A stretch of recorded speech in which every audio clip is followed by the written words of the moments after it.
everybody. Oh, are we on? Yeah. We didn't... Oh, yeah, sorry. Well, we're not videoing anymore, so we don't have to do that. I like it, though. It's still going to be our intro. Yeah. We've done it twice. We can't stop now. Oh, okay. It's irreversible. Hi, everyone, and welcome to Mile High Thoughts. I'm Nicole. I am Cassandra. And we have an episode for you today. We figured we couldn't go very long with a name like Mile High Thoughts without addressing the leaf in the room. Marijuana! We're going to talk about cannabis. Well, I know you're all wondering. I know you guys hear Cass smoking and talking about it, and she's made a couple of comments about how I don't really do it. We're going to get into that a little bit, but we're much more in this for the education. We have way more information than we even originally planned to come up with, so we're going to move right along here. Saddle up! You're going to get hit with all kinds of information, and even though you know that we are pro-ish marijuana, we're not like fanatics. It's going to be as unbiased as possible. You'll hear stuff on both sides, the good, the bad, all of it. Mm-hmm. We believe there is good and bad to everything. Yes. So, let's get started. Indeed. Well, marijuana didn't used to be illegal. Yeah, it was kind of used for absolutely everything back in the day. I guess like everything. It was kind of a free-for-all back in the day. Yeah, all sorts of tinctures and syrups and salves. And it's, oh gosh. So it's under the family Cannabicae? I don't know if I'm even saying that right. Cannabicae? Yeah. Okay. And then its genus is Cannabis. So actually all marijuana is referred to as cannabis. Yeah, so even though we've already said marijuana a few times, we're going to pretty much drop that phrase now. It's called cannabis, people. It is, and we'll tell you why. So, why did it even become illegal anyway? Well, I guess after the Mexican Revolution in the early 1900s, there was a big influx of immigration to the U.S., with these new immigrants came the term marijuana with an H.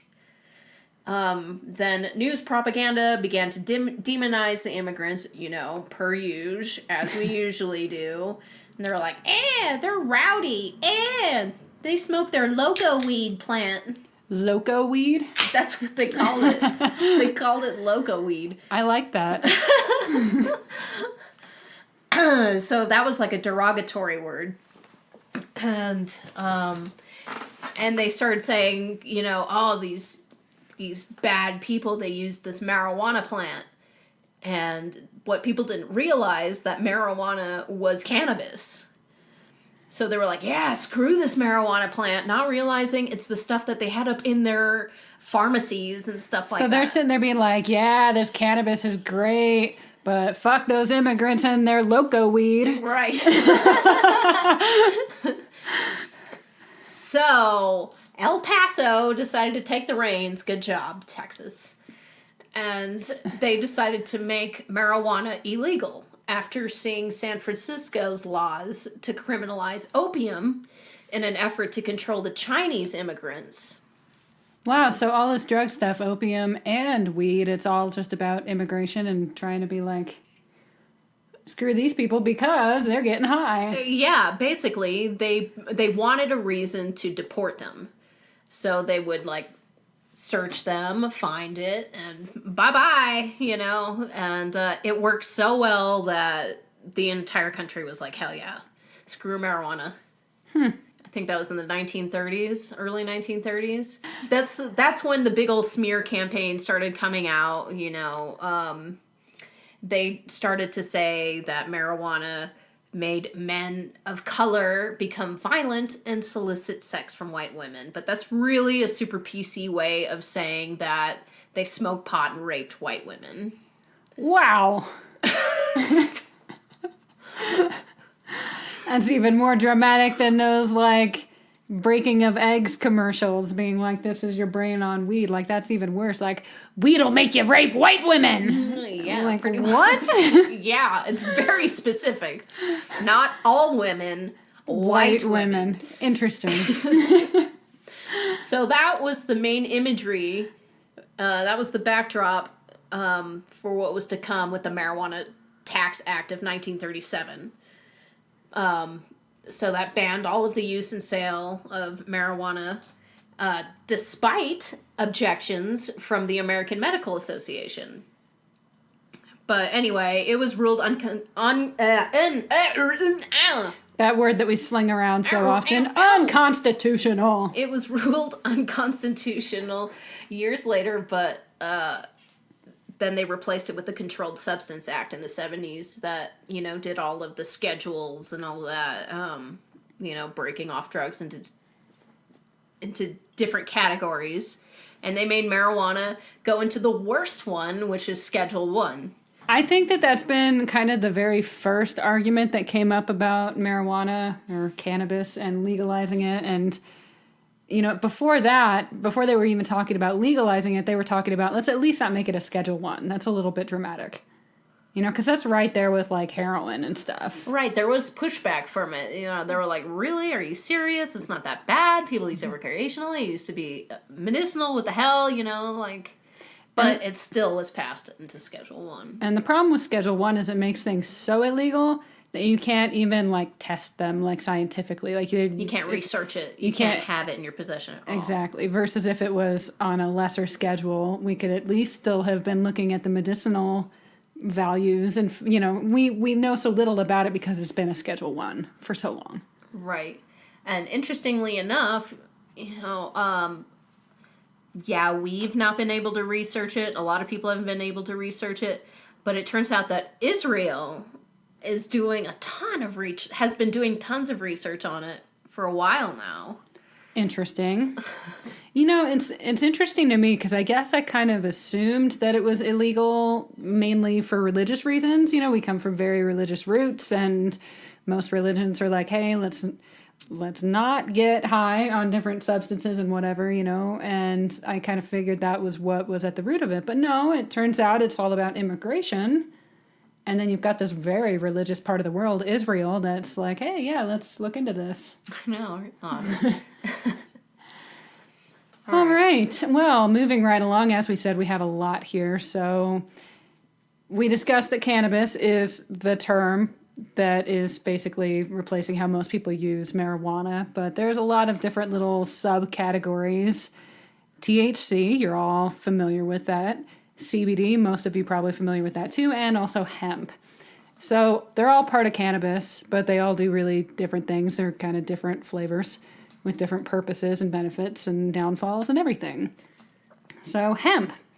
Hemp is not really something you get high on. It's actually used more for like industrial materials. It's kind of a building material. It can be used for hempcrete, which is bug, fire, and waterproof. They're starting to use that to build things. It's kind of almost like an eco-friendly, like, earth ships and things like that kind of movement. But hempcrete is like another material people can use that's considered eco-friendly. Mm-hmm. It's also used for shirts, rope. It's biofuel, which produces 5 times the amount of ethanol. So hemp is also the largest contributor to manufacturing of CBD oil. There's no psychoactive properties in hemp. So they're like, okay, it produces a lot more CBD oil than the cannabis that has THC in it. Although the CBD from the THC plants are deemed superior. Okay. You can also, it's good for food. Hemp seeds, hearts, oils. You've got omega-3 and 6. It's a really good source of protein. And it's got more than chia or flax seeds. So all those buzzwords you hear all those health nuts talking about. It's all about hemp. It's got vitamin E, potassium, sodium, magnesium, sulfur, calcium, iron, and zinc. Goodness.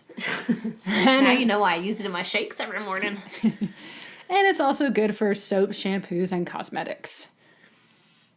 Yeah, real handy-dandy, real industrial guy there. But the thing about hemp is it's even more up in the air than medical or recreational marijuana is. I need to stop saying marijuana. it's considered racist by a lot of organizations and groups that understand the past of cannabis. I need to stop saying it. Okay. But yeah, it's actually outlawed in a lot of places. It's like legalized every other day,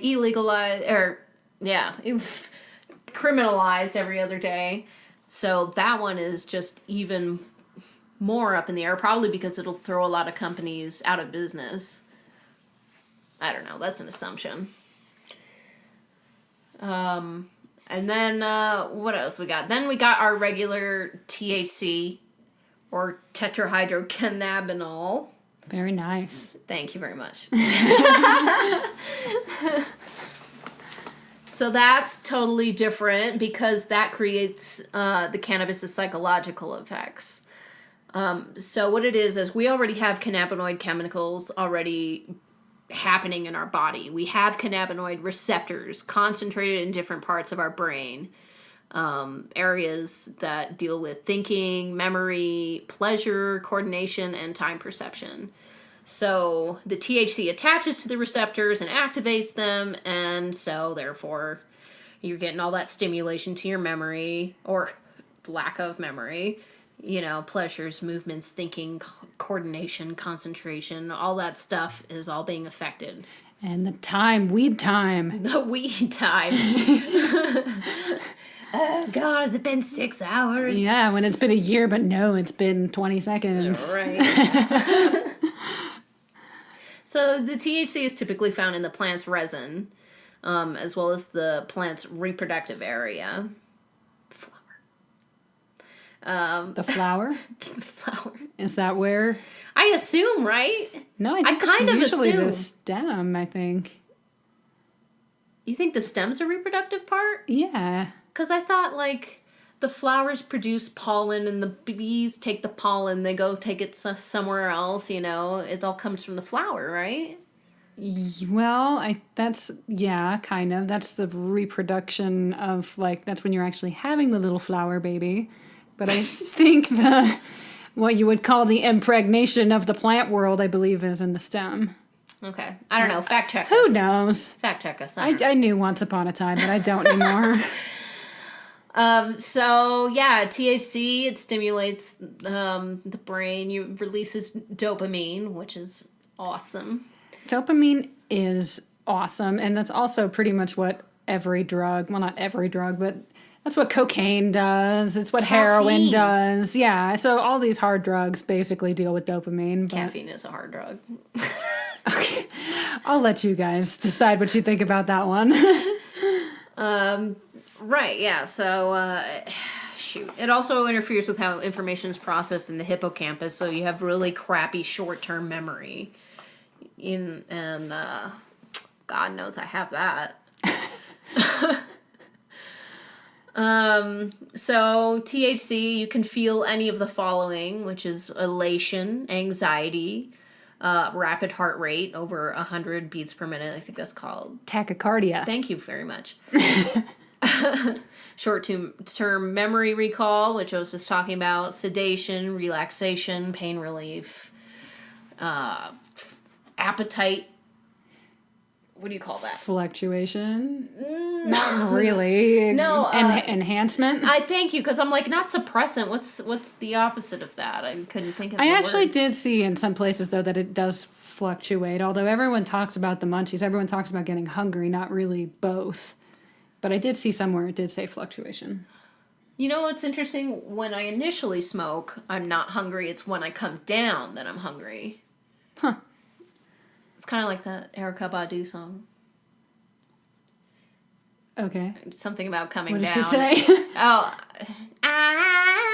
you feeling kind of hungry? 'Cause my high is coming down. Oh, okay. Well, there you go. It's solidified.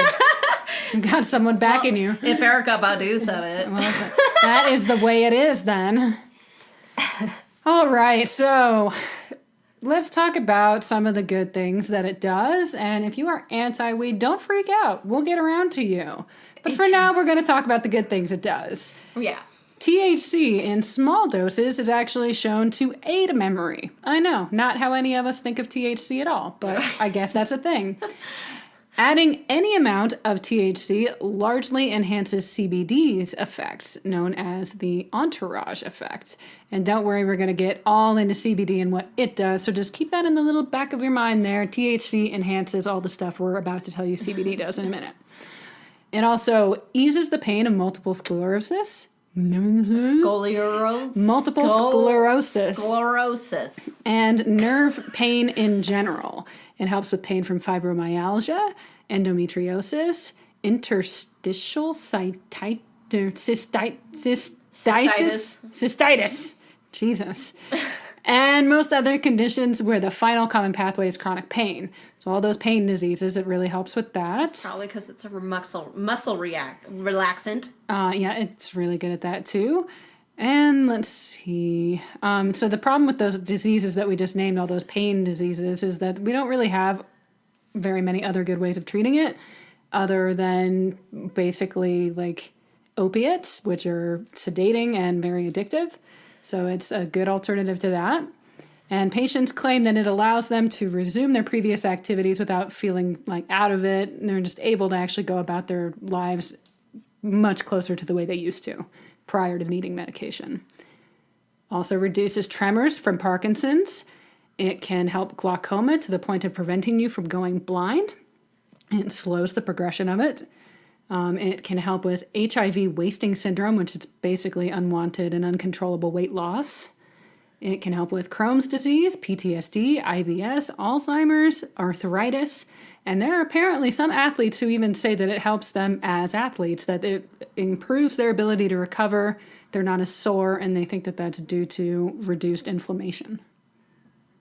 Word. That's true. And I don't think anywhere in here they were saying that it is anti-cancer, but there have been, well, I don't think it was THC per se that helps with cancer. I think it was CBD. But I forgot to give our little intro of our careers or whatever.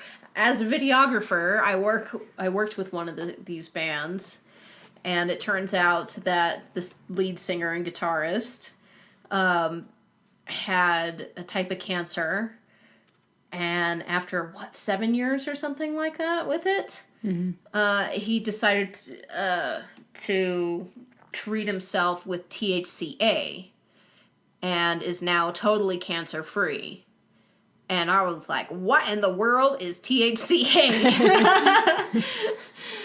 So apparently, like, within the plant, there are so many different cannabinoids. Like, I remember seeing a poster up at work that listed different cannabinoids and different parts of your body that it would help. So, if you had an upset stomach, you would go for something with this or that or whatever, even though that poster is really ahead because we don't really isolate all of those cannabinoids right now. We're slowly getting into that. But now we are able to get THCA, which is taken from live plants, raw plants, not dried out. Because once the plant dries out, the THCA converts to just THC. So he must have been smoking live resin or something like that. Well, I mean, to touch on the cancer thing, I think that you don't find a lot on it because it's a very touchy issue to suggest that anything cures cancer. You need to have some really solid evidence. And I feel like what we have with weed and cancer is a lot of anecdotal evidence like that. Like, this guy did this and his cancer was gone, which is super interesting and shouldn't just be thrown out the window, but it also doesn't constitute, proof of a statement like it cures cancer. What it is shown to do is suppress cancer's spreading. They're clear on that. And there are a couple different things going on with the cancer too, because it's CBD that is supposed to help the cancer itself, like not grow. But it's more the THC that will help like things like the nausea and the hunger and stuff. So there's kind of a few different angles going on with the cancer thing. Right. Yeah. It all depends on, and probably need all of it depending on your disease or whatever you're dealing with. And if I'm not mistaken, certain types of cancer are much more responsive to it than others as well. So there's just a lot going on there. Yeah. And we're not going to get super deep into it. Yeah. Okay. But I just wanted to tell you the perks of this THCA because I had to look it up and I wanted to let you know. So it has anti-inflammatory, which is common across the board, treats neurodegenerative diseases, as we talked about before Alzheimer's, all that kind of stuff. Treatment of nausea and loss of appetite, and anti-proliferative properties or anti-cell growth effects on tumor cells. Boom. So that's THCA. I've heard it's CBD as well. Yeah. But yeah, that THCA, who ever even heard of that? Well, actually, you know what? This might be the best of both worlds because it treats loss of appetite and nausea and cancer cell growth, but it's not intoxicating. It doesn't have the super psychoactive effects. All right. And now, as promised, moving on to CBD or what? Yeah. Oh, nothing. Continue with what it stands for. CBD or cannabidiol. And I'm just going to talk about CBD and cancer really quick because we were just talking about cancer. I've seen a video of this guy who used CBD oil and he just like took a video of his nose like every day. He had cancer on his nose. And it took months, I want to say. Mm-hmm. And you could see it like grow, shrink. And then all of a sudden it was just gone. Interesting. Yeah. That's pretty cool. Yeah. I hope it helps. Well, it aids in blocking the psychoactive property of THC. So what you'll see a lot of times is people who want the benefits of it, of cannabis, but they don't want to get high. There's a lot of people like that. So this helps with that. CBD doesn't really get you high, and in fact, it can actually block THC from getting you high or bring you down a little bit. Helps, it's a good anti-anxiety thing. It's a good muscle relaxant. It's a sleep aid. Helps you both fall and stay asleep. And the really super cool thing that maybe a lot of people have heard about, but if not, it treats epilepsy and a specific kind of it called Dravet syndrome. I think that's how you say it. And Lennox-Gastaut syndrome, LGS.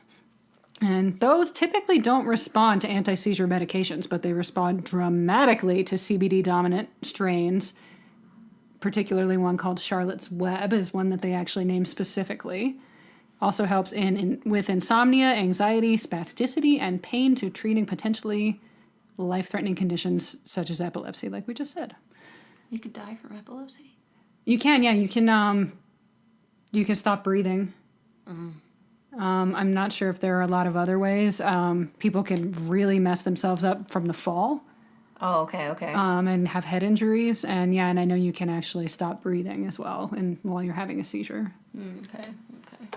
But yeah, I've seen videos on this as well. There's a pretty famous one going around where this kid is having a seizure and his dad, puts some CBD drops in his mouth and he stops within I want to say 10 to 15 seconds. Like the seizure just stops. It's like with Kaya. Mm-hmm. Like our dog, every time we go out in like the spring or summertime and they spray pesticides on the grass, she'll snap it up and, eat it because she's a dog and she wants to eat grass. But anytime she eats that pesticide grass, within like an hour or two, I see that her head just starts like nodding and shaking uncontrollably. And I look it up and they're like, oh yeah, it happens. And sometimes it's pesticides, sometimes it's this or that, but the dogs don't really care. But it freaked me out. I felt terrible watching her little head just nodding, all crazy. So I gave her like a little tiny pinch of CBD isolate, which is basically just CBD, I think condensed and isolated, yes? I guess. So I gave her just a tiny little pinch of that, and within seconds she stopped, and then she was fine for the rest of the day. Pretty impressive stuff, pretty hard to argue with, especially because other known medications don't work. So if you've got something that you don't know how to treat any way other than this, and you can give them CBD, which not only will make it stop, but won't even get them high. What's the problem? Right. I guess it's just that people feel we don't know enough about it. But the parent that was in that story I just told was like, yeah, no, I'm doing this. Absolutely. Like, how dare you even try to tell me not to? Like, you want me to watch my kid have a seizure when I don't have to? No. Mm-hmm. Well, it seems like it's a miracle drug and all, but it comes with its bad side. Of course, like any drug, right? So let's talk about negative side effects. Cassandra, go ahead. Lay it on us. So the first one I want to talk about is something that I feel like I kind of experienced a little bit. I was starting to get a lot of abdominal pain. And this was when I was heavily smoking wax, which is a concentrated form of weed. It looks exactly like that, like wax. And you have to get something really, really, really hot with like a butane torch. I feel like this is like a frustrating topic for a lot of people too, like who have not really kept up with the legalization and like all of these new things that have happened. There's so many new things happening. We'll but go those into are all those too. Those are we'll talk about each of those or whatever. But anyway, I guess it's actually a thing. It's called cannabinoid hyperemesis syndrome. So it's a cannabis-related illness, and it affects long-term smokers. It usually takes years to develop. So first you'll have like a morning sickness, just feeling nausea when you get up in the morning, and you'll have some abdominal discomfort. Then that upgrades to persistent nausea and vomiting and abdominal pain. And apparently the popular thing for everybody to do is to take a hot shower. I don't know why. That's pretty interesting that everybody kind of just takes it upon themselves and they're like, you know what I really need right now? A hot shower. And they say that tends to alleviate the pain until the second they turn off the water. And then they hurt again. So you can stop all that, obviously, by decreasing the amount of cannabis you're consuming, or just cease altogether. But it is believed that cannabis prevents gastric secretion, and it slows down gastric emptying, which in turn causes inflammation. And gastric emptying. It's a very, very nice way of saying doing the number 2. And I've actually noticed this before, just using it myself. I'm like, I never go number 2 if I'm really high. And then I was having all this abdominal cramping. And then I saw an article that was saying that there's a rise in abdominal pain in marijuana users. And then I read all the comments, and some guys all like, these kids, just drink more water. Uh-huh. And I was like, okay. And it helped. And it makes sense if the gastric secretions aren't happening, You're not having anything to, like, go down. You have these little meaty tubes. We intestines? Have these, yes. Our intestines are just plumbing in our bodies, And it's not some fucking snake, that's all like, it depends on the secretion and stuff to move stuff around. Nicole's so grossed out. So if it feels a lot more graphic than it actually is. If you're not secreting stuff, then you need liquid to move all of the stuff. So basically, avoid cannabinoid hyperemesis syndrome by not smoking so damn much, by drinking a lot more water. Cool? Now, I wanted to tell you about this thing, the same article that told me about this. They debunked this UK propaganda that came out with it. This whole sensationalized news story where they were calling the syndrome scromiting. Scromiting. Which means scream vomiting. Now that sounds made up as fuck. Right? All I can think of is Team America. I can't imagine anybody actually doing this. It sounds hard to do. I'm kind of a noisy puker.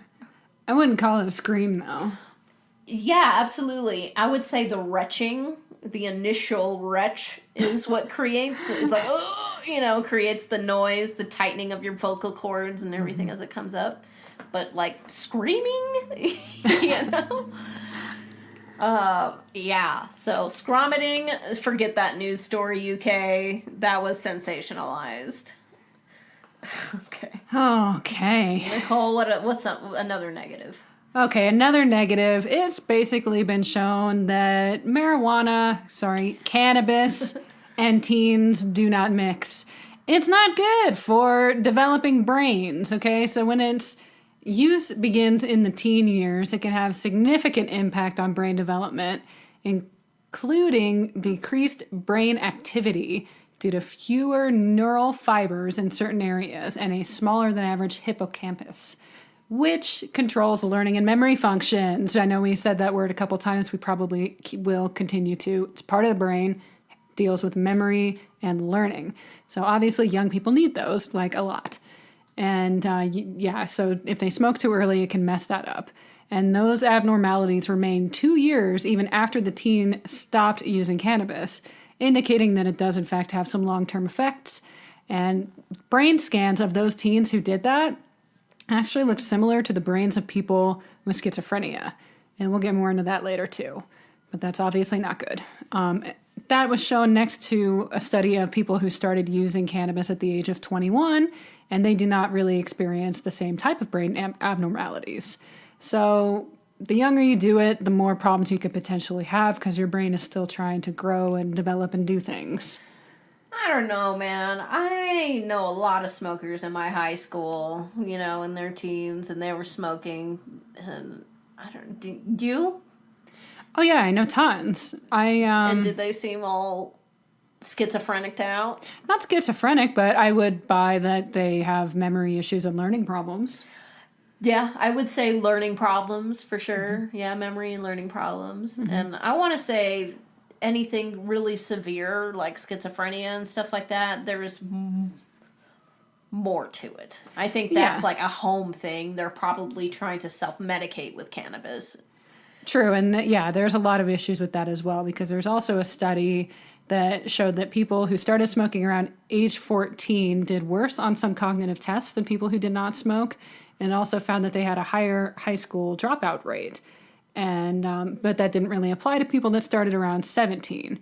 But again, it's kind of like that's just a correlation thing. That's not a causation thing. It's like, okay, so did the cannabis make more people drop out, or were they already kind of dropout bound? They're dealing with different mental health issues. They're depressed. They have a bad home life, whatever. They were going to drop out anyway. Right. And they're also doing marijuana to try to medicate themselves. So take that for what it is. It is shown to definitely impact brain development as far as the neural fibers and the hippocampus. But as far as dropping out and certain more behavioral things like that, that's kind of a correlation versus causation debate. You also have problems if you do it too much or too often or too long. So the more you do it, the more likely you are to have a problem. Pretty much just like every freaking thing, right? It's like your mantra, all things and... Yeah, all things in moderation, balance. All things in moderation. Yeah, balance, so just like anything with alcohol or, anything, any drug, even, approved prescription drugs, you do too much, you're going to have issues. So if you do it too much or over too long of a time, then you're going to start having trouble thinking clearly. People are reporting issues with organizing their thoughts, having issues multitasking, having memory problems. And they also have slower reaction times in some people. And especially frequent, and we'll call frequent daily or near daily users who use in high doses also have issues with disorientation. They can have unpleasant thoughts or feelings, anxiety or paranoia. They can even have hallucinations. They have trouble concentrating, decreased ability to perform tasks that require coordination, and decreased interest in completing tasks. That one That cracks me up. That's guilty. Guilty. Don't we all? I think we should break for just a second to talk about our own experiences because you're talking about it a lot. So I think just to give you guys some perspective when we keep laying in on, well, yeah, I experienced this, I experienced that. You use quite a bit. I use daily. Yeah, I'm just a regular user. Okay. I'm basically self-medicating at this point. I'm trying all sorts of different ones. You know, I wasn't a fan of wax. I enjoy herb. I really enjoy edibles. It's just a little more expensive. So sometimes it's harder and I have to revert back to dry herb. But if I really had my way, I would have some sort of edible that is both CBD, high CBD, a little bit of a high on the THC, and to treat my depression, my PTSD, my ADHD. Insomnia. Yeah, I've got it all, really. Not much of an appetite, all sorts of stuff. All right, so that's you. So for all of these daily use things and like the things that happen when you use it a lot, that's all coming from Cassandra. I'm a much more laid back, casual cannabis smoker. I have gone through different phases where I've used it more, used it less. I've quit for years at a time. I don't have any problem quitting. I also enjoy it. I've used it socially. I've had different periods in my life when I was more down, where maybe I wanted it more. I've had other periods where I just had no interest. It wasn't fun for me anymore. I've had to quit for prolonged times for jobs and stuff. And now really I see it just kind of as a thing to do here and there. And I think of it more as like a mind expansion thing. I don't use it really medically at all. And I try not to use it too casually, like socially either. I try to treat it with respect, and I try to treat it as a mind enhancer. It makes you think differently.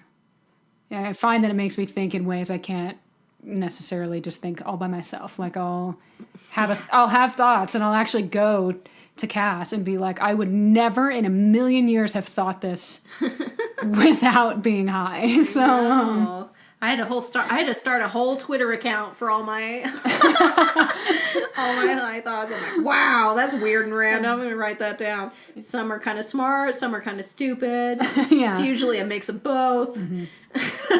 Yeah, I'm a firm believer though that you really lose all of that the more you do it. So I'm a big believer in doing it every once in a while and doing it with a specific intention. Yeah. So that's where we are on that. And also, I can't just quit for years and stuff like that because we found out I get intensely suicidal. Yeah, that was kind of a turning point in my attitude towards the way you use it. Like, not that it ever bothered me a ton, but, I had a lot of thoughts about, oh, that can't possibly be good. Until you tried to come off of it and you were so depressed, like literally suicidal. Mm-hmm. And you get to that point where it's scary enough that it's like, okay, fine, I'm bringing you a joint. Like what? Like just it's okay, just smoke. Like fuck. Yeah, I've had multiple girlfriends thrust pipes at me who were anti-marijuana and were like, please smoke. Like. Yeah, so, and I still believe that it can't really possibly be good to do too much. But right. When you're using it as medicine, it's like any other medicine. Like, would you ideally not need it? Of course. But if you need it, you need it. And you're in a place where you need it. Yeah, absolutely. I've done a lot of experimenting. And I had it finally dialed into what I really need. And unfortunately, it's just a lot more than I would have liked. Mm-hmm. I need to be medicated or need to medicate at least 3 times a day. Wow, that's a lot. At least. Yeah. So, and this is a thing that as, an outsider, I look at it and I'm like, wow, so you're high all day, every day. Like, that's weird to think about. Yeah, except for me, it doesn't feel like high. It just finally feels like functioning. Mm-hmm. Like I can finally now think, about other stuff besides life sucks, Yes. I can not have bad dreams anymore. I can, sleep through the night.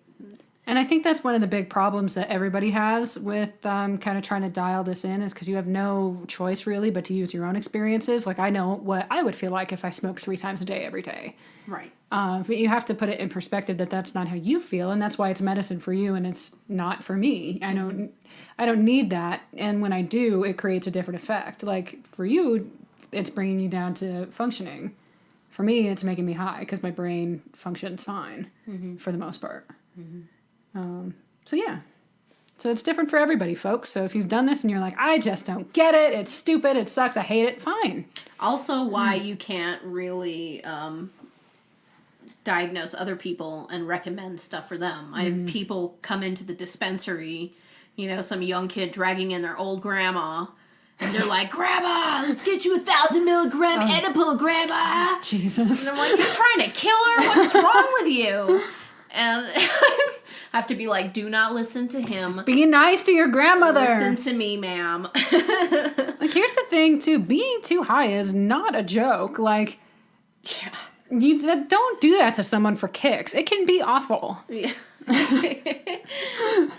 Right. Okay, anyway, sorry to get off track, but now that we are all up to speed there, what were we talking about? We were talking about negative effects. Yeah. The other big thing, so we've got, it has a lot more negative effects for teens and for people who are doing it constantly. The other big thing is when you're smoking it. So cannabis is shown to make the heart beat faster. We all know that, tachycardia. That's just something you could feel, that's true. But it also leads to an increased risk of stroke and heart disease. That's scary, right? But the thing is that's only shown in people that smoke it. And it has more to do with the fact that they're smoking because cannabis, when you smoke it, it has not all, but many of the same substances that are found in tobacco smoke. It's obviously harmful to your lungs and cardiovascular system. And it's just not good for you. But it's not good for you for all the same reasons that tobacco is not good for you. It's not really shown to do that if you're doing edibles or if you're vaping. But yeah, let's see. To add on to that, the act of burning it, especially at like lighter level and all that stuff, matchstick level, the act of burning it creates a carcinogen. Right. Extremely low temp is safer and much higher, I want to say. Huh. So you either have to be at really high or really low, but in the middle is where all the danger zone. Danger zone, which is what everyone does, right? Everyone smokes out of a pipe or a joint, usually, which are both not good. That's both smoking it and you're getting all the carcinogens and, the other harmful substances. So that's not good. But again, that has everything to do with smoking it. So if you are doing edibles or if you're vaping it, you're not getting those other things. So basically, it's just smoking. Smoking creates a whole another host of issues. So don't do it if you're too young. Don't do it too much, and try not to smoke it if you can. Mm-hmm. And so I'm seeing a lot of articles being thrown around lately that cannabis causes psychosis. Have you been seeing this at all? Yeah, I've heard a lot about it because I've heard about hallucinations and psychosis and all that, and I've been like, from pot? What? But yeah, it is popping up more and more, so let's talk about it. All right, so we've talked about it, how people are seeming to have schizophrenic, type symptoms and stuff like that. But this is seen even more in people who use concentrates, so wax, stuff like that, because it's concentrated. Right. Oh gosh. And this stuff is so disgusting, can I just say? Okay. So, people who do concentrates a lot, they are more likely to be hospitalized with paranoia, hypertension, they get seizure-like activity, they have been seeing elevated troponin, something like it. I think that's how you pronounce it. Looks legit to me. It's a thing in your body which basically says that you have cardiotoxicity, like that you've had damage to your heart. But they think that also could be due to the other variables for when you make concentrates, because because, well, they're actually called BHO. It's butane. They use a butane solvent to extract it. So it could be the butane, it could be pesticides used on the plants, it could be... Okay. So they're using butane to extract what later becomes a concentrate. Yes. Okay. And yeah, just any other contaminants in there. It could be, something like that that's making people lose their minds. Yeah. I mean, I have heard, as far as the schizophrenia thing, what I've heard and read has been that basically what it does is increases the likelihood, like people who are predisposed to it, it increases the likelihood that it will actually happen, and it can trigger it. So it can make it happen sooner than it would have happened. It can, if you're predisposed to maybe have it, but maybe you wouldn't have, it can kind of push you over the edge. You're already anxious and paranoid. Now you're all like, oh my God. Yeah. So it's not necessarily just making everybody schizophrenic, but if you have any kind of leanings, it can definitely trigger it or make it worse. Mm-hmm. Okay. REM sleep. It affects your REM sleep. So REM sleep is needed because it's believed that it plays a role in learning, your memory, and your mood. You process all this stuff, just like that documentary we watched where people would play like a skiing video game and then fall asleep and dream about skiing all night long, and it's like you're practicing in your brain, so you play it again the next day and you're significantly better. And that's actually been tested and shown. That is true. Yeah. You actually improve from dreaming about doing something you're trying to learn. Right. So now I'm kind of like, all right, fine, I'll take work dreams. Yeah, and exactly. That's why you get work dreams, is because you usually get them when you first start more than any other time, and it is because you're trying to learn. Or when you take up a new activity, it seems like it happens a lot in sports too, like skiing and surfing and stuff. You'll dream about it all night, and you'll go out and you'll actually be better. Yeah. So THC specifically versus CBD, all that kind of stuff. THC specifically affects REM sleep. So if you do low doses of THC before bed, so say between 5 to 20 milligrams, so that's like an eighth of a bowl to like 2 bowls, you'll have mildly decreased REM sleep. But if you do high doses of THC, 50 to 210 milligrams, then users are sleeping throughout the night, but their deep sleep is really decreased and no REM sleep. And and then what's kind of cool, though, is if you quit cannabis, you can get REM rebound, quote unquote, which is basically just a sudden increase in REM sleep and dreaming. So your dreams are all crazy vivid, and they're longer and intense, and you're going to remember it in the morning.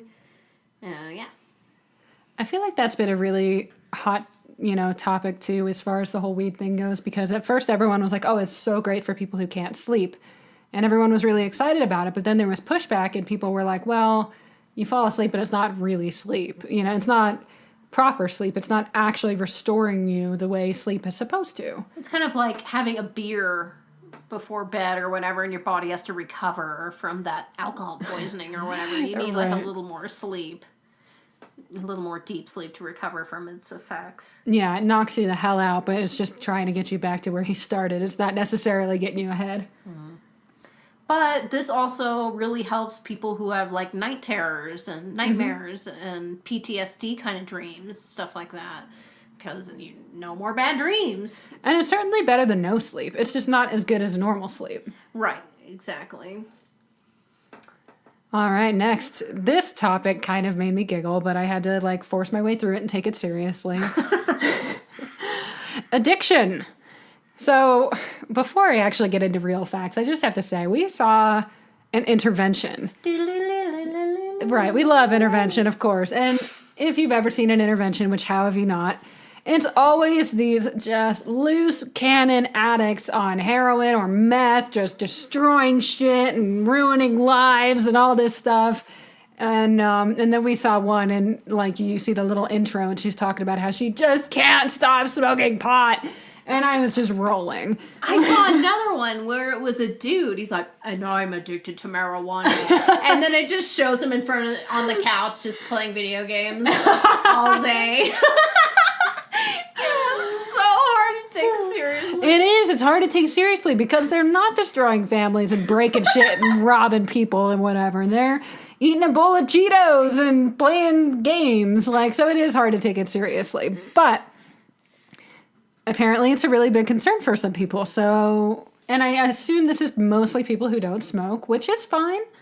You know, because I feel like there's been so much talk and so many people trying to communicate what being high is like and what smoking is like. And it almost invariably comes out sounding more dramatic than it is. Mm-hmm. Like, I've even heard myself doing it, like trying to say, oh, I felt this and I felt that. And then being like, you know, if you hadn't felt this yourself, you would have thought you went through like some crazy experience when really it's very low key. Like, it's very mild. I can still do everything, you know? Like, yeah. So I guess that's a good way to keep it in mind. Be like, hey, people are trying to describe what it feels like, but ultimately you can still get shit done. And that kind of tells you the level that it's at right there. It doesn't incapacitate you unless you did way too much. But anyway, so addiction.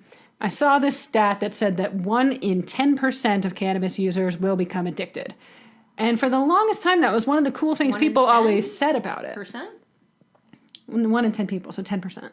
Okay. So 10% of marijuana users. Yeah, and that was kind of one of the big, you know, pro things everyone used to always say about pot is you can't overdose and you can't get addicted. That was kind of like cannabis gospel. Like, that's what everyone who was an advocate of it spouted all the time. Yeah. So, but then I saw this stat that said 1 in 10 people who use it will become addicted to it. And for people that start before the age of 18, that number increases to 1 in 6 people. And of course, I'm giggling and being like, yeah, whatever, you know, because it's not physically addictive. And that's actually still true. But I guess if you want to take in psychologically addictive, which is kind of a gray subjective area, it's hard to measure. So here's the things that they say mean you're addicted. If you've had unsuccessful efforts to quit, giving up important activities with friends and family in favor of using cannabis, and using cannabis even when it is known that it causes problems fulfilling everyday jobs at home, school, or work. In that case. If you take those 3 points and say that that's addiction, which I guess why not? If you can't quit, you're addicted, right? Yeah, if you're avoiding all responsibility because of it, not getting shit done, not taking care of your family and yourself. Right. Yeah, so I mean, that pretty much is what addiction means. But for some reason, putting it in bullets like that, I was like, yeah, okay, I guess some people are addicted. In fact, you're kind of addicted. What? Well, you can't quit. I guess I can't. That means you're addicted according to this, you know? Or anything, really. I do have problems fulfilling doing things because I'd rather like just stay at home and not go outside. Where's that line though? Because like everyone has that feeling of, shit, I don't want to do this. Everyone procrastinates. No. I know though, because like I would go out and hang out with people and they're like, hey, let's play frisbee tag. And I'm like, run? Like if I was sober, I would have been like, cool. But like since I was smoking, I'm like, yeah, I'm going to just lay here in the sun and enjoy this and watch you guys. I'm not going to run. All right. Well, you know what you have to do now, right? What? You have to come out as an addict. Oh, fuck. Hi, my name is Cassandra, and I am addicted to marijuana. Luckily for you, everyone chuckles, and that means nothing to them mostly. So that's addiction. I guess it's a thing, you know. It's hard for me to take seriously too because, as I said, I've picked it up and quit many times, and it's never been any more difficult to me than anything else, you know. Like sometimes you're like, oh, I'm going to quit drinking, but one day, man, a beer sounds good. Does that mean you're an alcoholic? Not necessarily. Same thing. Like I'm more of a sugar and like coffee addict than I am a cannabis addict. Mm-hmm. Like if you told me quit smoking pot or quit drinking coffee in the morning, I'd give up the pot, I think. Oh, yeah. Well, you get withdrawals from caffeine. It's a legit drug, man. Yeah. I guess that's true. So that's a more fair comparison than I was intending. Even sugar, though. Like, sugar's harder to quit than weed, I think. Like when I've tried to go on 0 sugar diets, woo! Yeah, that's true, because I'm like, oh, dessert. Like, I always want to end my night with a little sweet thing before bed. It's harder to stop than cannabis for me. Yeah. But yeah, I don't know. That is one of the things I've always liked about it is I could drop it at any time and it's not a big deal. But okay, so let's move on. So if you can be addicted, then what kind of coincides with that is that trying to stop will cause withdrawal. Withdrawal and weed? Say what? Yeah, I've gone through it. You're such an addict.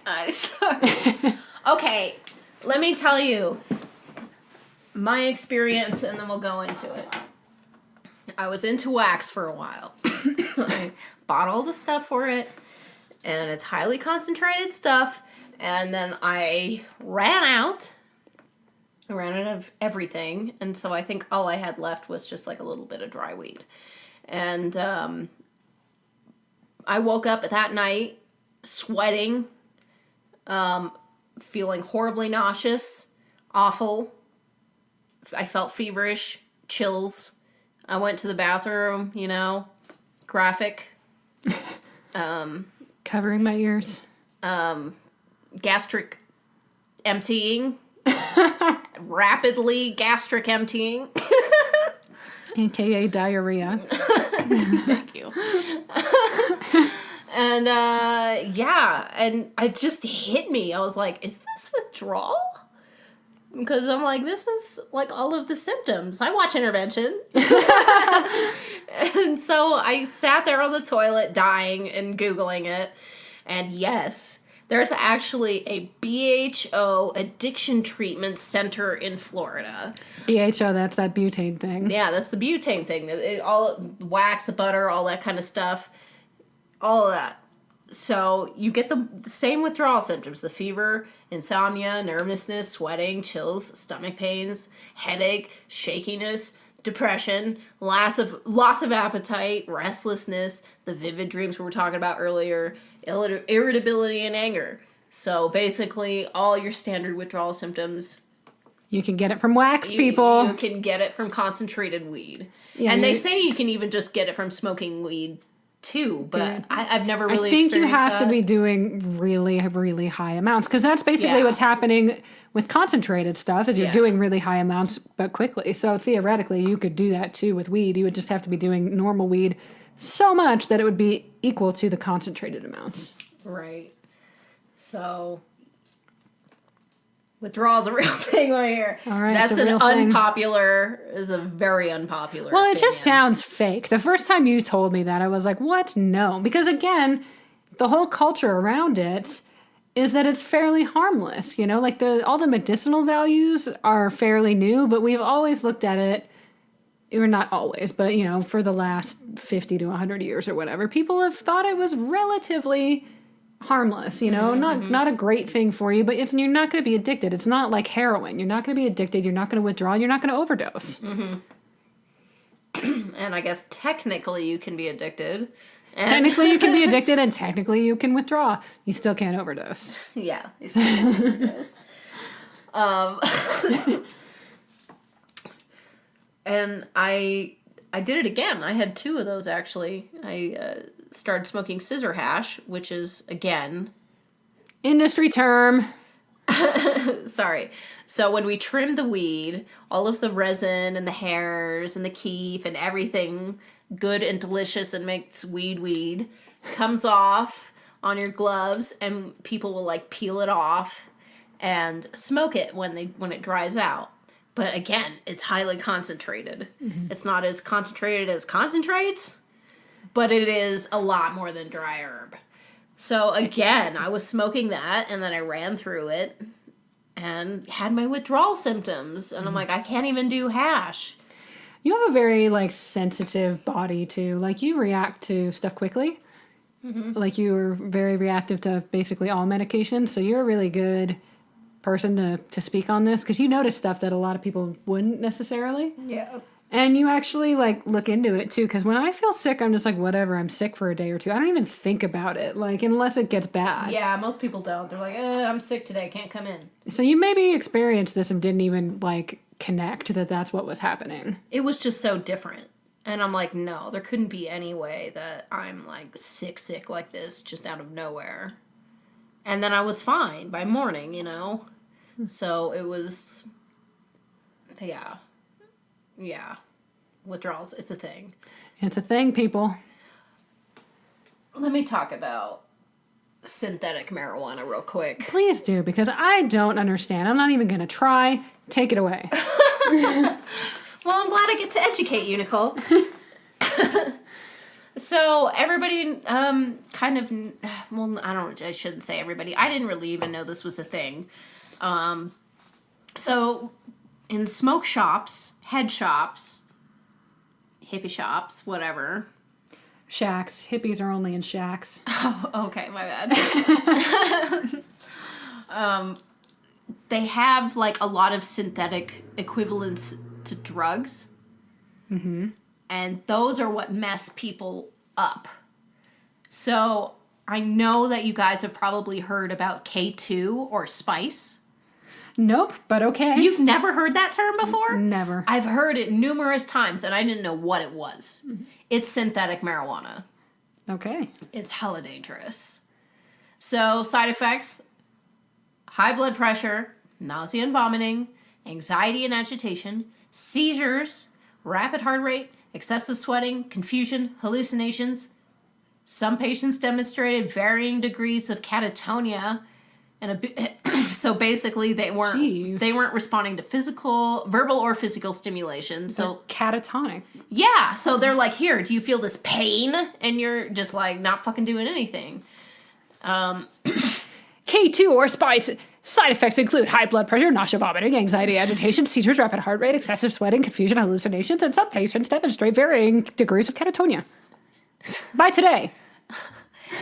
Also, synthetics have been found to be cut with blood thinners. So you're going to get bruising, just everything with that. Excessive bleeding, nosebleeds, coughing, vomiting, fainting. And there's been cases of people bleeding to death. That's what blood thinners do. From it, yeah. Because you can't stop bleeding. It's a blood thinner. Right. So I don't know how these shops are still selling it. Who is selling it? I've never seen it in my life. Is it in dispensaries? No, is not it no, in no, normal no. places? Like head shops, like I was talking about. Yeah, okay. Where they sell water pipes, not bongs or whatever. Like, not that I go into them all the time, but I've never seen that. Yeah, I've seen them. They're like little like plastic packages, just like a little square plastic package, and it'll have some weird freaking name on it, and it's all like, smoke this to feel this. And what is the motivation for even creating this? A legal form of weed. A way to get around illegal weed. Except weed's legal. So should this just die the second that it's legal? It's not everywhere. No, but this still exists in places that it is, right? I don't know. Probably. Okay. But, yeah, I don't know why we're not cracking down on it more. I don't know why it's not made illegal. But why isn't cigarettes? I don't know. But I think that it's dangerous, too, because when you think of synthetic stuff, what you think is, like, you actually think it's safer. You think it's, like, government approved or whatever. So you think it's been, like, ADA approved, and you think that it's... No, it's just some random business cutting together a whole bunch of crap and... Yeah, see, that's too bad, because I would assume the opposite. Yeah. So yeah, don't do the synthetic stuff. So get the guts and do it for real, or don't do it at all. Well, now since marijuana is being legalized, but we still federally, it's all like, no, we don't really want to yet. But they are preparing. They're gearing up. Marlboro has invested a whole bunch years ago. I remember in like 2012, them saying that Marlboro bought all these rights and things, and they're preparing to go big with pot. I remember that too, because that like put the image in everybody's head that you're gonna just at a gas station pick up a pack of joints the same way you would pick up a pack of cigarettes. Right, and I'm mad that's not a thing yet.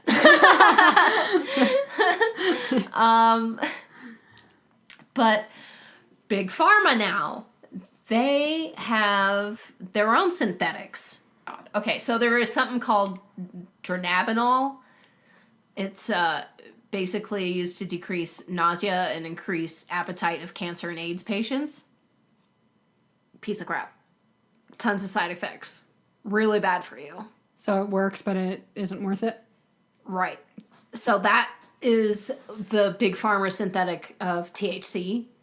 And then we have a big pharma CBD one that is supposed to be like the first medication of its kind to be non-synthetic CBD medication. So they are saying they didn't do anything to it. You know, it's just the CBD. I don't know. But the side effects... Side effects include... Go, your turn. Drowsiness, tiredness, trouble sleeping, unusual lack of energy, decreased appetite, decreased weight, or diarrhea may occur. Tell your doctor if you experience nausea and vomiting that doesn't stop, stomach, abdominal pain, yellowing of the eyes or skin, dark urine, and suicidal thoughts. Awesome.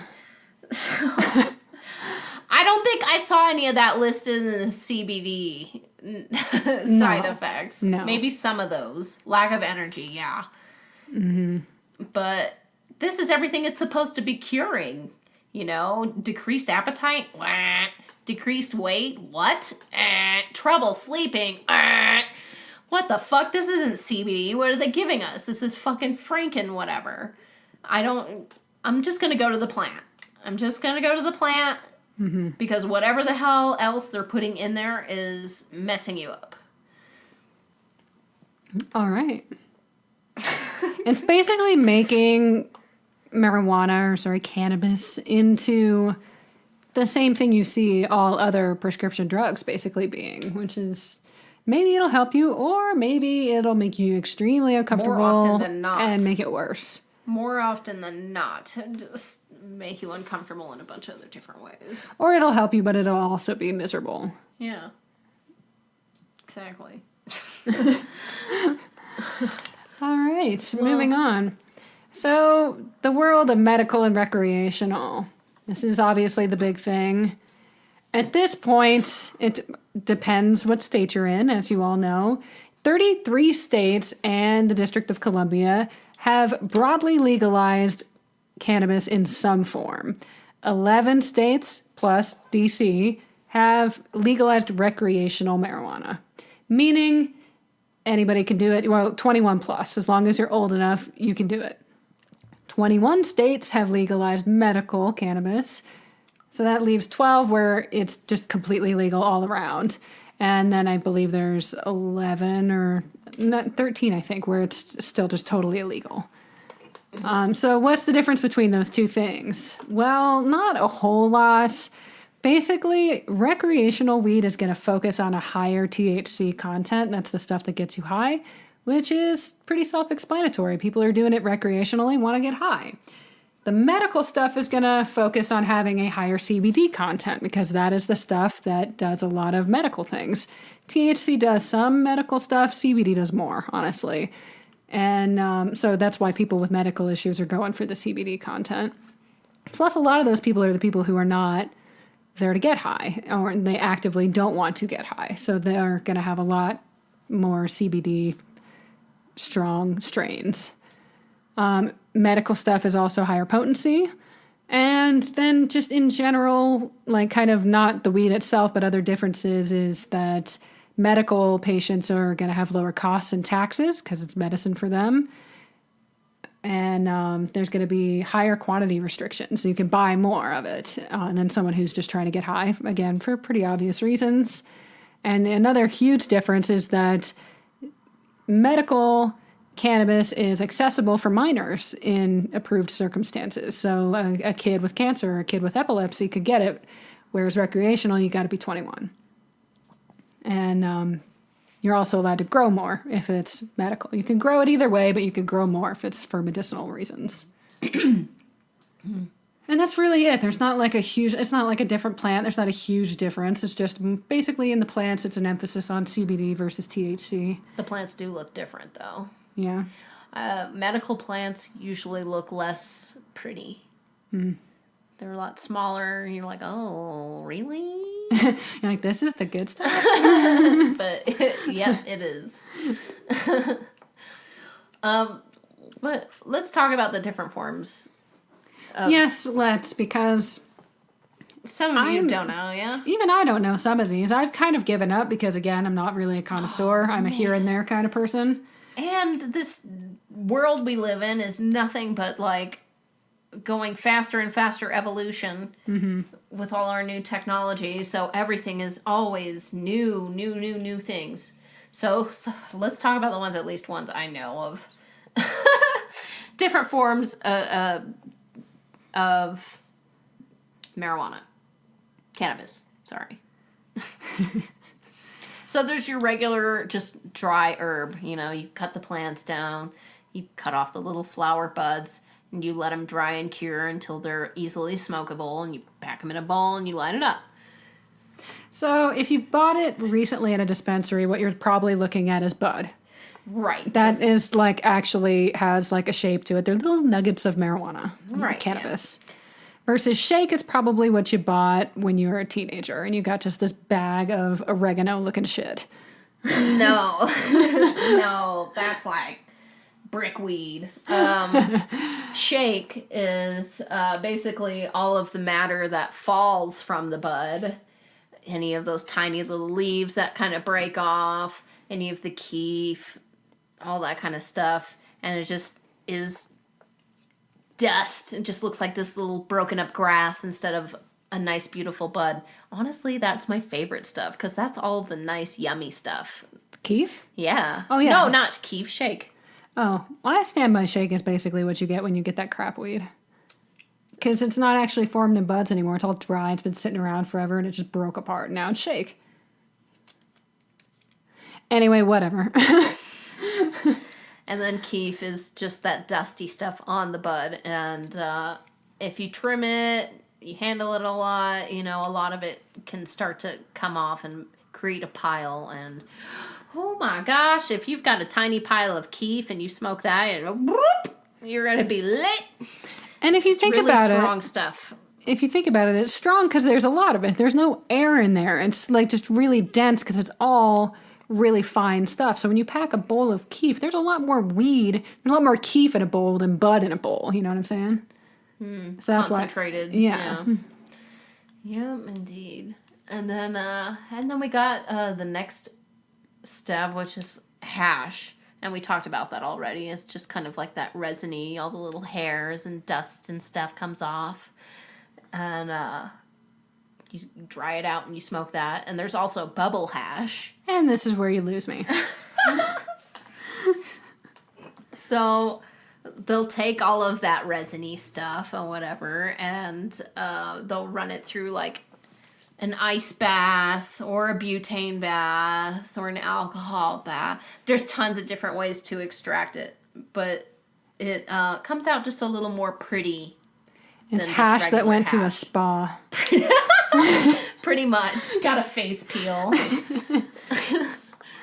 And then we have, you know, I can't even tell the difference between all of these. Wax, shatter, and butter. It's all the same thing in my mind. Is shatter an actual term, or is that just something like that people at your place say? No, like everybody says that. Yeah. Because I've noticed that in the industry, people will do that. They'll kind of come up with these words that they use, but they're not recognized by the nation at large. No, not at all, because this is all so new. Everything has its own jargon and name and whatever.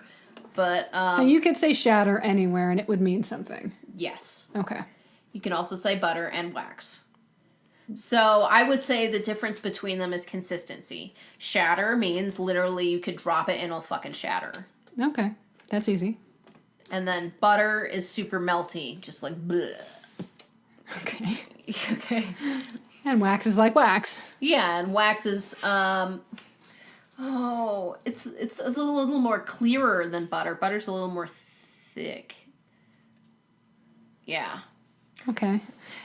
And that's the one that goes through the butane thing and whatever. And this stuff, I have to say, working in the industry, seeing all the different warehouses make wax and shatter and butter and all that, I don't like it. I don't want to smoke it anymore. I mean, besides the withdrawal stuff and like that, it is always the crap cannabis. It's always the stuff they can't cut up and sell in the store as dry weed. They're like, oh, this is full of mold or PM or, That's powdery mildew for non-industry people. Yeah, so it's just like the plant, but covered, it looks like it's covered in dust, white dust. And it's nasty. It's gross. You can smell it. It's sour. It's funky, and they'll be like, ugh, we can't sell this, they're going to throw it back at us. So let's run it through this process. And they say that it's burnt off and whatever. But I've tried like 2 different batches, one where I knew they didn't do it and one where I knew they did. And you can totally taste the difference, and it tastes nasty. Gross. It's weird though, because like all of these things, the wax, shatter, butter stuff like that, kind of has a reputation for being the better stuff, does it not? It's the more potent stuff. Right. And because it's all the trash weed, instead of writing it off, as a loss, they could sell it for dirt cheap. And that's why everybody's into it now. They can do $5 a gram that can last you so much longer than an eighth of weed. So it is cheap. It's really cheap. Oh, okay. So it makes sense. It's cheap because it's moldy. Yeah. That's why it's so damn cheap, y'all. But the appeal is that it's really strong and it's cheap. I get it. Yeah. But there's so much issues with this stuff. Like, people blow up their houses because they're using butane torches and it'll fall and explode. Or Oh my God. they set their house on fire on accident. People. Lots of issues. You're making this look like so much more dramatic of a drug than it is. Now it's like a freaking meth house. You got butane and shit. You're blowing crap up. You're going through withdrawal. Like, you've turned this into a hard drug. I know. So let's just focus on the little old plant. And let's just, let's not franken anything. Once we do any sort of additives or start breaking shit down and, that's when things get bad. And one more way to do cannabis is edibles. That's my favorite. Edibles are weird. You're gonna have like a different experience for sure, and some people love it and some people hate it. And it also very much depends on your liver and if its ability to process edibles. Some people can't process edibles very well, so they need to do either mass amounts or they will just never get high. So let's give you some quick facts here. It lasts for 6 to 8 hours. Versus up to 3 with smoking. So you at least double it. And it's going to kick in a lot slower. This gets a lot of people in trouble because they'll do it and they'll be like, I don't feel anything. And then they'll do more and then it'll kick in and then, oops, you're way too high. Yeah. And it's going to last 6 to 8 freaking hours. This is how people get in trouble, and you hear those hilarious calls about cops thinking they're dying and stuff. Right. I'm sure you guys have heard that. If not, do yourselves a favor and look it up. I think just a lot of people are misinformed, and a lot of the way these things are packaged, it's just not, the information isn't readily available. They kind of try to make it available, but it's not really available. I want a huge poster, that says, how many bowls a day do you smoke? Mm-hmm. And then, if so, do this many milligrams of edibles. So if you are not a regular user and you're just starting out, you'll want to start with 10 milligrams. Mm-hmm. And don't try to be a tough guy. Don't. Just don't. This stuff, I'm not kidding you, like... By 10 milligrams, you will be messed up. You'll be like, oh no, that was 10 too much. Exactly. Like, maybe start with 5, honestly, if you don't like getting really high. And that's the thing, is that's why this is tough. It's all relative. Because it's how much do you smoke? How strong of stuff do you smoke? How high do you want to be? Because some people really like getting super, super messed up, and other people want a really mild, like, I can still go about my day high. Mm-hmm. So it really depends. So I would maybe, if you don't like getting very high and you don't do it very often, don't even do 10. I think they have 5s. Well, you just don't have to do all of it, Like, so if you get a drink, you just do, a sip, basically. Right. Yeah, make sure you read the bottle, you shake your drinks very well. You know, a lot of this stuff is unreliable because you pour it in there, but it doesn't like bake perfectly in, you know, with these chocolates and lollipops and whatever. So you'll get one chocolate square where it has all the fucking THC in it. Right. So you do it once and you're like, I didn't feel a thing. This time I'm going to do 3, but now you get the strong one. Right. I feel like they've ironed out a lot of that, though. That was a bigger problem when it first started. I feel like it's a much more closely regulated at this point. A little bit more.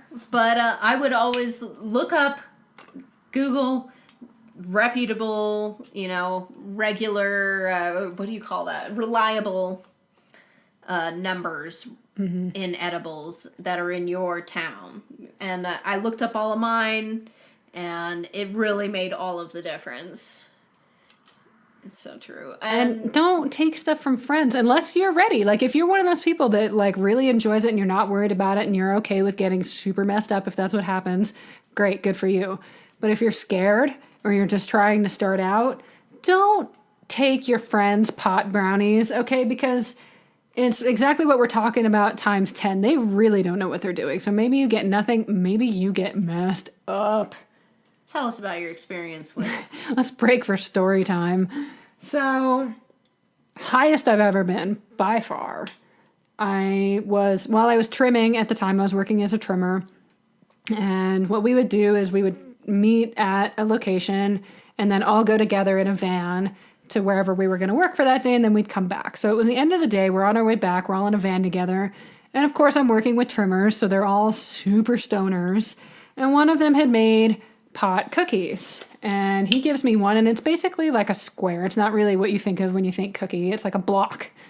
And so I'm like eating this cookie, and I'm like noticing that it really, really, really tastes like weed. And I'm like, but I don't have a lot of experience with it at this point. So I'm like, yeah, maybe that's normal. I guess it's a pot cookie. It tastes like pot. Seems legit to me. So I'm eating it, and I'm not really paying attention. And then I hear the guy who offered it to me offer it to our boss, who smokes a lot, okay? And our boss turns it down. And he says, no way, dude, never again am I eating your stuff. So, of course, you know, the red flag goes up a little bit. I look at the cookie for the first time. I actually, examine it. And I can see keef, which, as we just discussed, is basically weed dust, literally falling out of my brick cookie. And sparkling in the sun. It's glistening, okay? Trichomes and shit. So, and then Cass looks at me and she's like, you should stop now. Because I'm a little over halfway through this thing. And I was actually going to keep going, even though it kind of intimidated me. But luckily, Cass told me to stop. And I was like, yeah, that sounds like a good plan. There was fucking chunks of weed in that. Yeah. There wasn't even... It's true, and I could see that. But again, I wasn't as experienced with it. So I didn't really know how much you could eat and how that was going to translate into effect. I just kind of trusted this guy. He gave me a cookie. I assume a cookie is how much, one serving is what you're going to eat. And I kind of just took his word for it, But yeah, so we get home, and again, it takes a while to kick in, so we're not feeling a thing until we actually get home. I don't know if you even had one, did you? You turned it down. Oh, I had it. Oh, you did? Mm-hmm. Okay. How much? You only had like a bite or two, though, right? We each got a cookie, and yeah, I ate maybe a little less than half. Yeah. I remember I remember now, because I remember you having a couple bites and stopping, and that freaking me out even more, because I'm like, oh shit, yeah, I had too much. So anyway, so we go home, and I'm kind of starting to get nervous about it, because I've realized how much I've done and talked to people and everything, and figured out that I'm on my way to a hell of a ride. And, but I didn't want to freak out, because that makes it worse, so I'm like, okay, well, let's watch a movie. And somehow we settle on The Lord of the Rings. I don't know why that seemed like a soothing choice. Let me tell you, it's not. So we turn it on, and right as I'm starting to feel something. And you were like, yay, this is fun. I was so excited because I was starting to feel something, and it was actually I felt really good. I was enjoying it. I was like, oh, this is going to be cool. I'll just get lost in this movie. I'll get really high, but it'll be fine. We'll have fun. And so the intro is going, and I'm like, wow, this is so intense. And I felt so drawn into this world. You know, it's a fantasy world, Lord of the Rings, and I'm seeing the black horses and stuff. And I was like, oh, this is so cool. And I'm just getting more and more drawn into it. I'm like, wow, this is really intense. Like, I feel like I'm there. Like, I'm experiencing this on a new level. And I thought it was really sweet. And then pretty quickly, it was too much. And then it was really too much. And then it was way too much. And then I was like, turn it off. I can't even watch this anymore. And then I realized that all of that happened by, like, the end of, like, the fucking introduction. We're not even to, like... We're, like, 7 minutes into the video. We got to, like, the Lord of the Rings title screen, you know?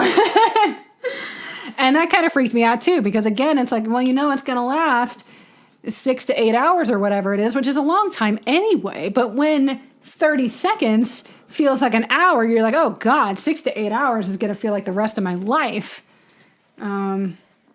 So yeah, that was super, super high. I just laid down on your lap, but every time you moved, like I would just tingle all over, like, and I know the tingles is a pretty normal thing. It's hard to explain to you the intensity of this. It was much more than just normal tingles, like needles, or the other way I described it that was pretty good is like, you know, those little tiny styrofoam balls that are in packing material sometimes that just like static electricity onto fucking everything. My body felt like that. Like it was trying to just static electricity apart all over the place. And I described it at the time as I was sand. And every time I moved or you moved or anything moved, I was like a sandcastle that was falling apart.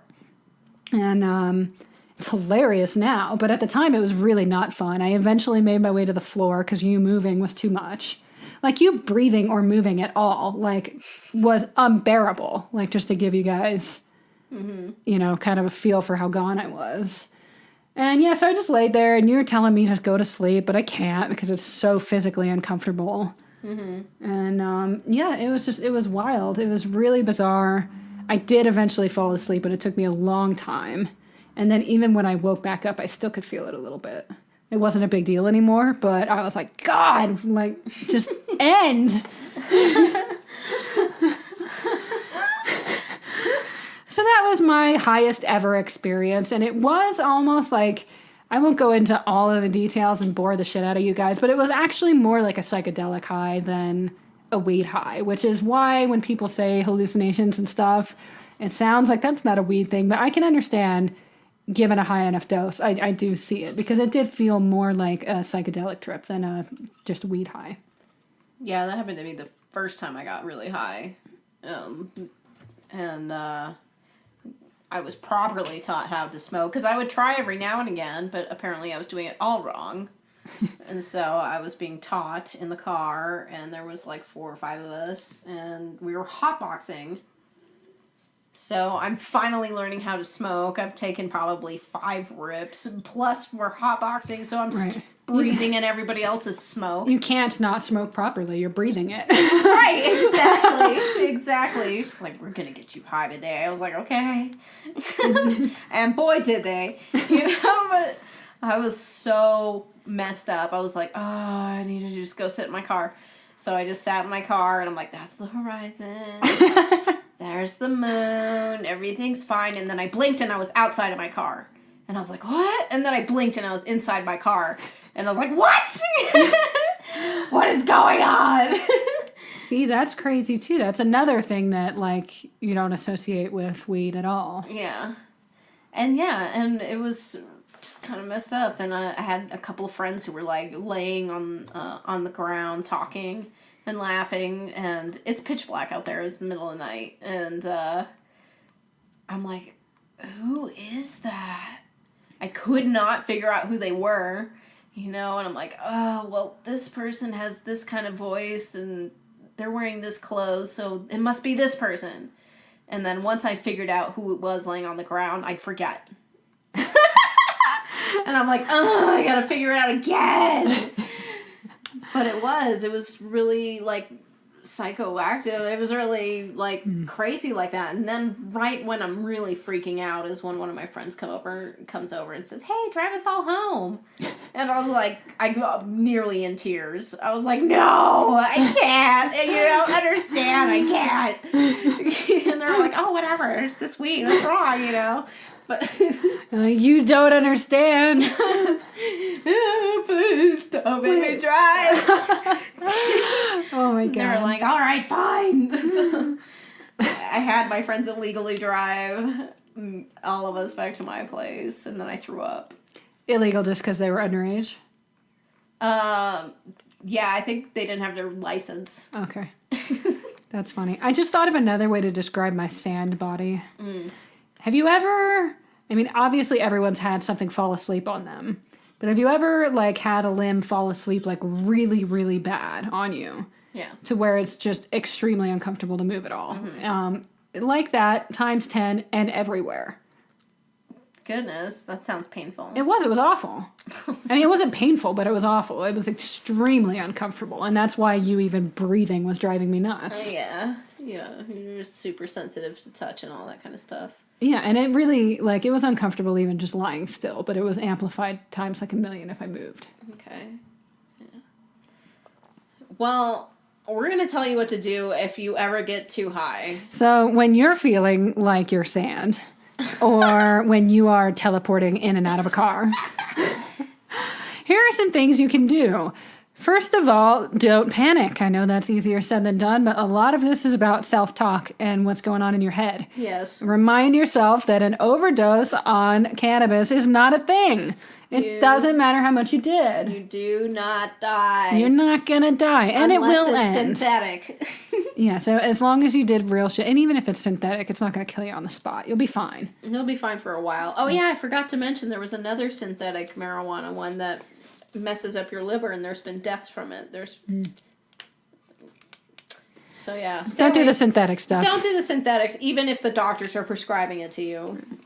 But assuming you actually did real cannabis, you're not going to overdose. You're just not. It's going to be okay. It will pass. And even if you did an insane amount, it will still, it's okay. You're not going to die. So that's a huge part of it, is just getting your brain in the right spot. Get that I'm dying thing out of your head. Or that you're dead. I actually heard a story that someone thought they were dead. You're not dead, and you're not going to die. So just get that out and self-talk yourself down a little bit. You'd be like, yeah, this is hella uncomfortable, but nobody ever died, and I will not be the first one today. And just kind of laugh if you can. Like, even while I was in the throes of my stuff, I was like, God, this is awful. I want it to end. But I kind of knew it was going to be an awesome story for the rest of my life. And here we are. Try to laugh. Next, hydrate and snack. So just the act of doing something very familiar can be comforting. You're probably going to get the munchies, so like it'll distract you. And the water is helpful. Just get something in you. The act of doing it's distracting. It's comforting. It's something automatic that you can do without thinking about it a lot. And it kind of just brings you out of your head a little bit.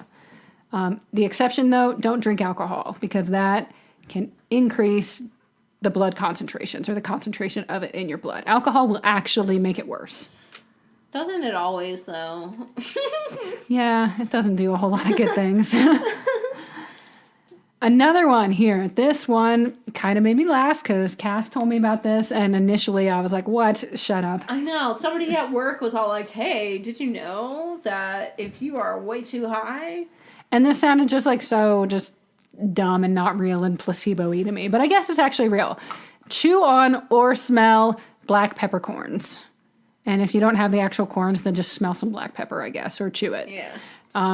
People swear by this. They say that it provides instant relief, and I guess there actually is a little science to this. What it does is it binds to the same receptors in your brain that the cannabis is dealing with. So it creates a calming effect, and it kind of distracts, I guess, those receptors. Mm-hmm. So yeah, I guess that helps. I've never tried that one, but I guess that's a good thing. A lot of people have. A lot of people swear by it. Find a place to relax and breathe. Fall asleep if you can. This was my go-to. Mine was all self-talk and try to relax. I would never be able to fall asleep. I've done that once where I was too high and fell asleep, but then I woke up high and it was just the worst thing ever. Yeah, that's not fun. Yeah. Yeah, it was very, very hard for me to fall asleep. It took me hours, but I still just, until I could, just sat there and tried to relax because, again, I couldn't move without making it worse. But yeah, try to find a calm place, relax, breathe, wait to fall asleep or for it to end. And at some point, you're probably going to just have a moment where you're like, all of a sudden realize, oh, this isn't so bad anymore. Even if you're still high, you get back to a manageable level. Another totally opposite technique that people use, try going for a walk. That's what what's his face did when he got way too high at work. Our boss, he got way too high at work, and he had just had to do laps around the freaking building. He was just like, oh, I gotta get out of here. Yes, it says fresh air and new scenery can rejuvenate you. And only do this if you're not lightheaded and stuff. I get lightheaded. Yeah. When I'm really high, like I have a hard time. That's why I don't like it at work. I don't like, that's why I don't do it a lot, is because I don't like to do anything on it. Yeah. But a lot of people do. So if you're one of those people that does, fresh air is very helpful. New scenery is helpful. Even just standing up, it's kind of like when you're drunk, like standing up, you realize how drunk you are. With like weed, it almost does the opposite. Like, 'cause you're sitting there like tripping out on how non-functional you are, and then you get up and you're like, oh no, I'm okay. Also, it's distracting your body again because you're having to use all these other muscles that aren't your brain. So you're Right. like, Another one, kind of the same concept but different: a shower or a bath. oh yeah, that totally kills my high. Does it? Yeah. I don't really know. I don't have experience with that one, but I could see how it would. And again, it's a distraction, and it's getting up and moving and realizing, hey, you're okay. Kind of like forcing yourself to like do things, and sort of makes you realize that you can do things, and then it all seems a little bit less doomy. Right. I accidentally got way too high at work on edibles. It was like in the middle of winter. You're noticing a trend here. It's always on edibles. It is. Be careful. Yeah, but this was my own problem. This was my own fault. So I had an edible. I can't remember what the first edible was. But I'm like, yeah, okay, because we have like a whole drawer full of like expired edibles that we're allowed to eat. So I'm like, okay, I'm gonna eat one. And then I totally forgot that I had that one. Oh my God. And then like 20 minutes later I ate. I was like, ooh, a Hostess cupcake edible. Oh my God. I'm hungry. This is perfect. I want to be high and I'm hungry. Oh my So God. I ate the second one. Jeez. And then it dawned on me like an hour later. I'm like, you already freaking had an edible. And I was like, no! And I'm the only person in the store. So I have to go deal with any customers that come up. I'm praying to God that no one's going to come in the snowstorm or whatever, I'm like, oh my God, what am I going to do? So I like get the computer and I pull up like an underwater scene thing on YouTube, watching all the tropical fish float by. And I'm just like, it's fine. Look at the pretty fish. They're so pretty. It's going to be fine. Oh my God. And it was. I think a couple customers did come in, but it was well into it and I was okay-ish. I hate few things more than I hate trying to act okay when you're not okay. Like when you feel really sick, or when you're too high, or when you're really upset, when you're trying not to cry and stuff. I hate acting okay when I'm not okay. Yeah. I truly do. That's one of my things that I'm just, I hate it. That's easy for me. Yeah. Like I'll do it, because you have to, but it's one of the most uncomfortable things for me. Yeah. We have some more. Distract yourself. That's obvious, but watch a funny cartoon. Don't pick something like the fucking Lord of the Rings. Pick something light and funny, that doesn't take a lot of concentration. Go to one of your old favorites. Something that's not jarring. Yeah. Music, again, don't pick something that's going to disturb you. Pick something that's nice. You're going to be hella sensitive, so pick calm stuff. Calm stuff and nice stuff. funny Good stuff. vibes. Stuff that Yeah. makes you happy. Yeah. Play a game, color, eat. Pretty much just occupy yourself. And then a couple other ones here. Try some CBD. We talked about that a little bit earlier, too. It kind of counteracts it. That's another one that's actually kind of science-based. It actually literally brings you down a bit. And it's so funny because THC amplifies CBD's effects, but CBD lessens THC's effect. That makes sense. What a damaging relationship. Aw. Why are you going to come down? And then last, I found this one and debated putting it on here because I don't know if this is true or not. I'll put it on here, though. drink sugar water. I saw something about how the sugar counteracts the THC. Again, I don't know if that's fact or if it's placebo, but if it helps you, great. And I mean, it'll be delicious, right? There's your placebo. It might be a placebo. I don't know. I didn't really look too deeply into it. I just threw it on there because it helps some people. So maybe it'll help you. That's so funny.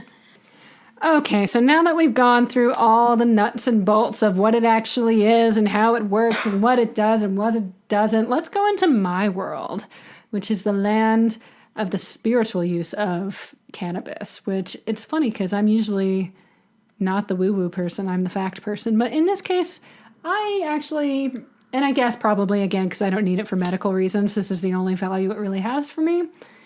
But many religions have made use of cannabis throughout history, and I'm going to share just a couple little factoids with you.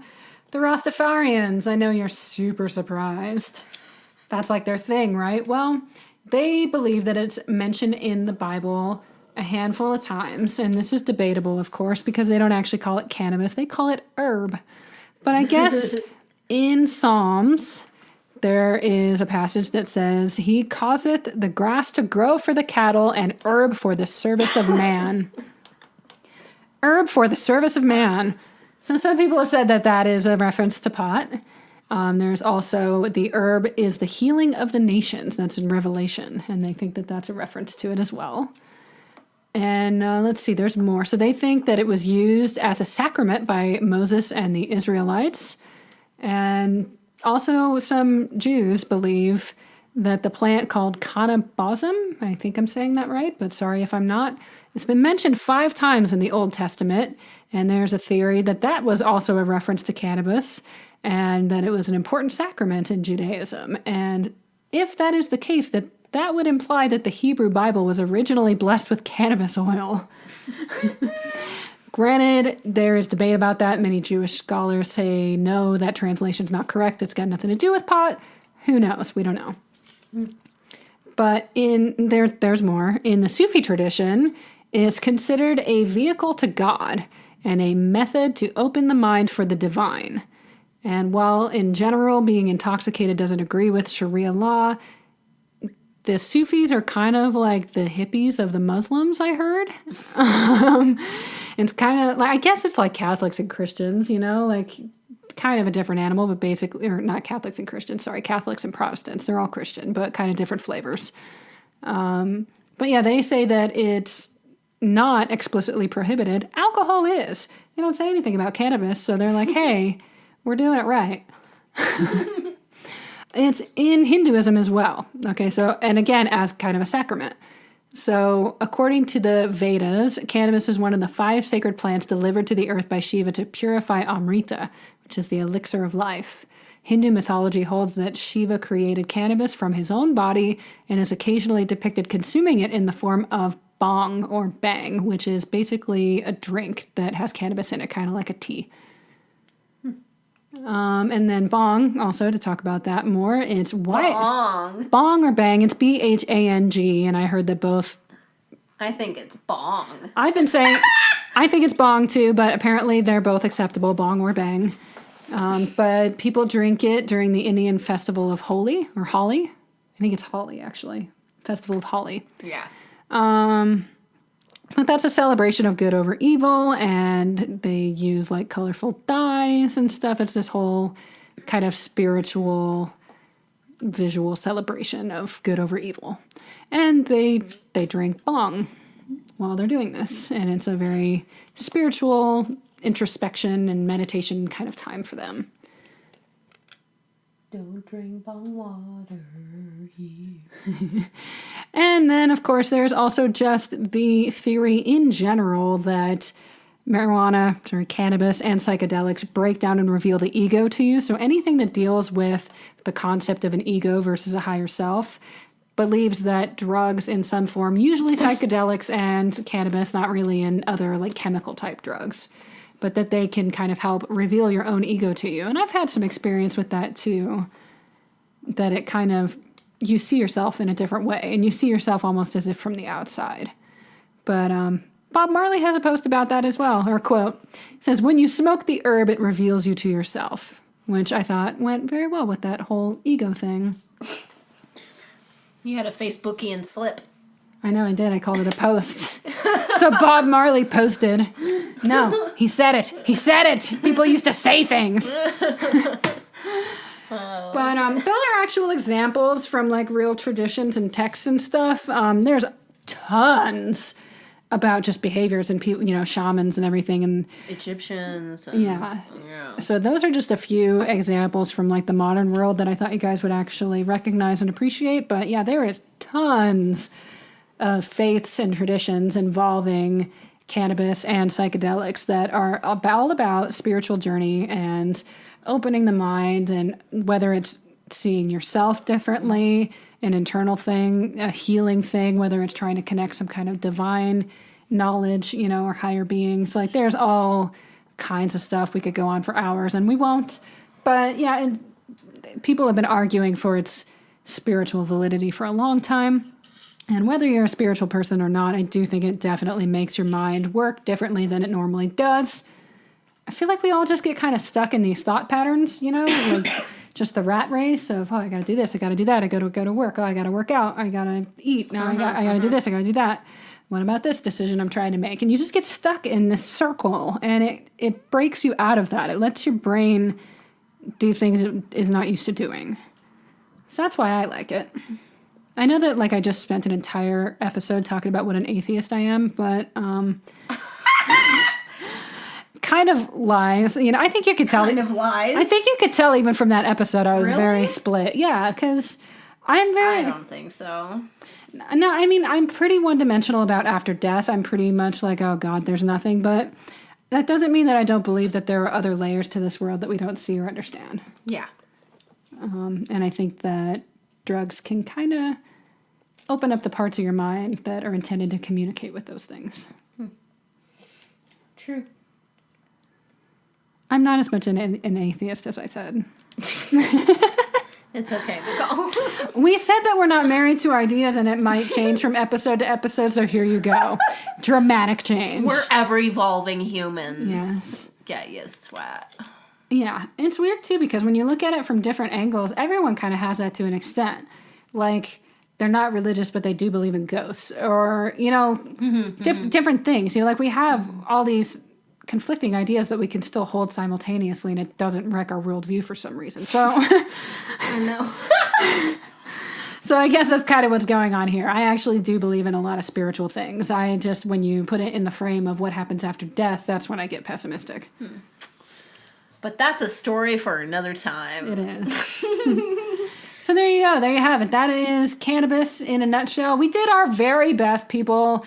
If you know tons of stuff and you're like, no, this, or, oh, you forgot that, or whatever, just trust us that we actually spent quite a bit of time on this.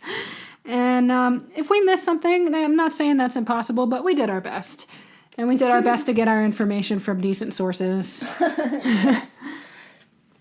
Oh, man. And if you're one of those people that's just like, oh, God, I just don't understand. What is K2 and wax and shatter? It's so difficult to keep up. We hear you. So hopefully this helped. Oh, man. What's the next new thing that's going to happen? No. It's too many things. All right. Well, thank you for joining us. It's been a fun time. So, yeah, share, comment, follow, all those beautiful things. So that we know you guys are actually having a good time and we can keep doing this. Oh, yes. Please tell us that you're liking this or else we're going to cry and stop. Yeah. She's not lying. Shit just got real. No, all right. We'll be okay, but we will stop. So seriously, tell us if you're having fun or not. Thank you very much. Thank you for joining us. That's Mile High Thoughts. Bye.